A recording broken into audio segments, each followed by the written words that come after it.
Hello, আসসালামু আলাইকুম viewers.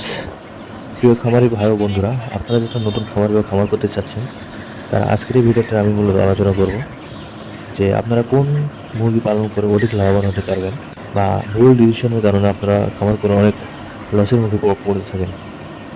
আজকের এই ভিডিওটি দেখলে বুঝতে পারবেন যে কোন মুরগি পালন করে অধিক লাভবান হতে পারবেন। আপনারা যদি সাদা লেয়ার বা লাল লেয়ার মুরগি পালন করতে চান, তাহলে দুটোতে লাভ হবে, কিন্তু আপনারা কিছু বিষয় মাথায় রেখে মুরগি পালন করতে পারবেন, তাহলে মুরগি পালন করে লাভবান হতে পারবেন।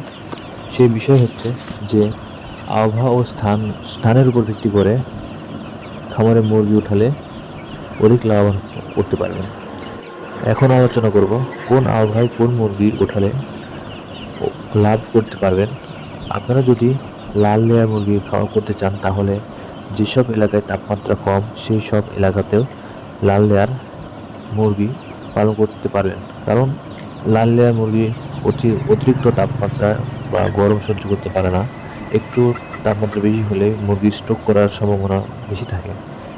এক্ষেত্রে রোগবালাইও বেশি হয়ে থাকে এবং লাল লেয়ার মুরগিতে ডিমের প্রোডাকশনে আসতে অনেক টাকার প্রয়োজন হয়, একটু দেরিতে প্রোডাকশনে চলে আসে।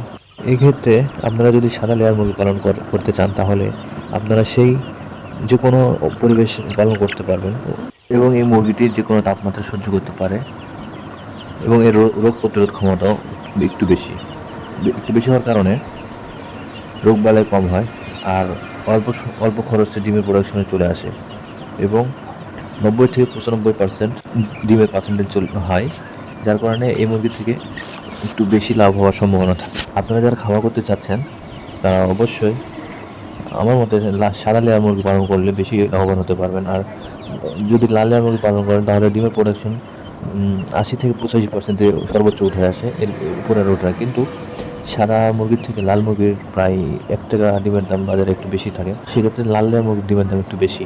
এখন আপনারা যারা নতুন খামারি বা খামার করতে চাচ্ছেন, তারা আপনাদের পরিবেশ এবং আবহাওয়া দেখে খামারে মুরগি উঠাবেন।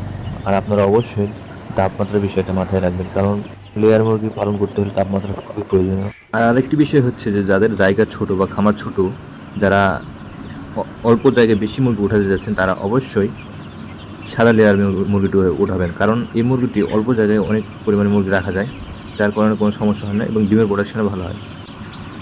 আর আমার ভিডিওটি যদি ভালো লেগে থাকে, তাহলে লাইক, কমেন্ট, শেয়ার এবং সাবস্ক্রাইব করে দেবেন। ধন্যবাদ সবাইকে।